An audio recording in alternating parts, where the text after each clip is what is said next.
You've probably heard of Bitcoin, but you may not be entirely sure what it is or what it takes to make it. Tonight, we take you to a Pennsylvania coal town where one power plant has Bitcoin to thank for its reinvention. But the Bitcoin is also reigniting an age-old environmental debate in the Keystone State. Our Elizabeth Schulze reports. In Pennsylvania's industrial heartland, nestled in the rolling hills outside Pittsburgh, a once dormant power plant is now humming with activity.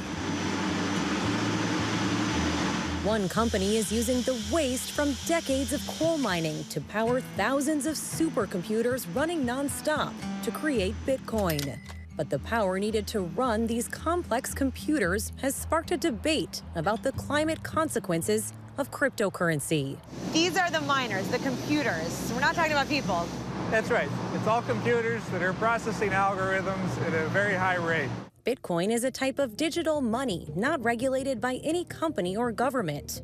It can be exchanged online between people anywhere in the world without going through a bank. While coins like quarters or pennies are physically minted, Bitcoin is minted as a virtual token by computers through a process called mining. The value of one Bitcoin has skyrocketed from around $10,000 2 years ago to more than $40,000 in early 2022. That particular machine will get about $30 a day on average. So we're talking thousands of dollars every day from these computers. That's right. Jeff Campbell oversees the more than 10,000 computers mining Bitcoin at the Scrubgrass plant in Pennsylvania. These are computers that are just designed to do one thing. They're designed to run as fast as possible 24 hours a day. The problem? The computers need a lot of power. By one estimate, annual global Bitcoin mining uses more electricity than the entire nation of the Netherlands. Stronghold Digital Mining, which owns the Scrubgrass plant, has found its power source here at a waste coal pit.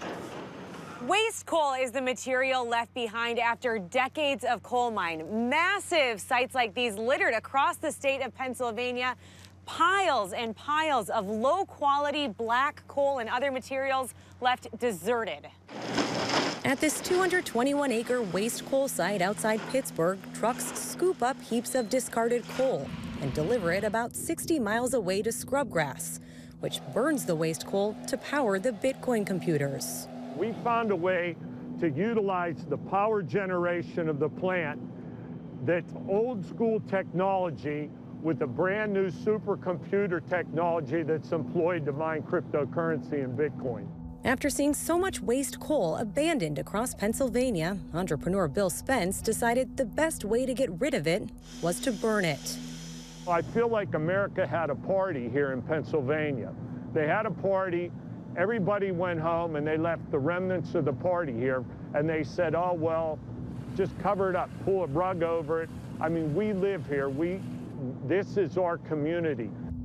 The piles of waste coal can leach acid into nearby streams and sometimes catch fire. I grew up, I played on those waste coal piles, and that particular material, I feel, made me sick with cancer. My father had cancer, my grandfather had cancer, and I'd like to eliminate that environmental impact on our community.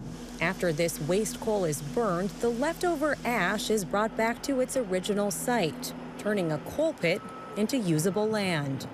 This field used to be a pile of waste coal. Waste coal. It was terrible. It was unusable. Republican State Congressman Bob Brooks represents the community around the coal pit. He says getting rid of waste coal is a bipartisan priority in the state. The best thing to do is clean them up, make that land productive, and take that uncontrolled, unprotected risk away from the system. Pennsylvania offers up to $20 million in subsidies every year to companies that burn waste coal piles. But this process has its own environmental costs. Burning the waste coal just isn't the appropriate solution. Rob Altenberg runs the environmental nonprofit Penn Future. Companies like Stronghold say that Bitcoin mining is the means to an end to remove these piles of waste coal that are hurting communities. How can you argue with that? Well, they're not removing pollution, they're moving pollution. They're moving pollution from the land and they're moving it to the air. And we're the ones that are paying the price for it. Latest available data shows the scrubgrass plant emitted the same amount of CO2 as 80,000 cars in 2019. Emissions that anger critics.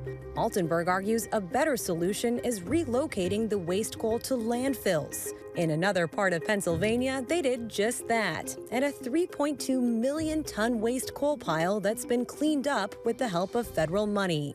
Bitcoin in general is wasteful by design. And if you are going to do Bitcoin using the dirtiest source of power we have in the state, it should be your last choice for generating that electricity. I will tell you, we're making the best of a bad situation. And sometimes perfect is the enemy of very good. In a state where coal mining runs through the veins of the land and its people, a new generation of mining, reigniting an age-old environmental debate. I don't think we should stop what we're doing in order to get the perfect. Let's evolve into perfect. Thanks to Elizabeth for that. Hi, everyone. George Stephanopoulos here. Thanks for checking out the ABC News YouTube channel. If you'd like to get more videos, show highlights, and watch live event coverage, click on the right over here to subscribe to our channel. And don't forget to download the ABC News app for breaking news alerts. Thanks for watching.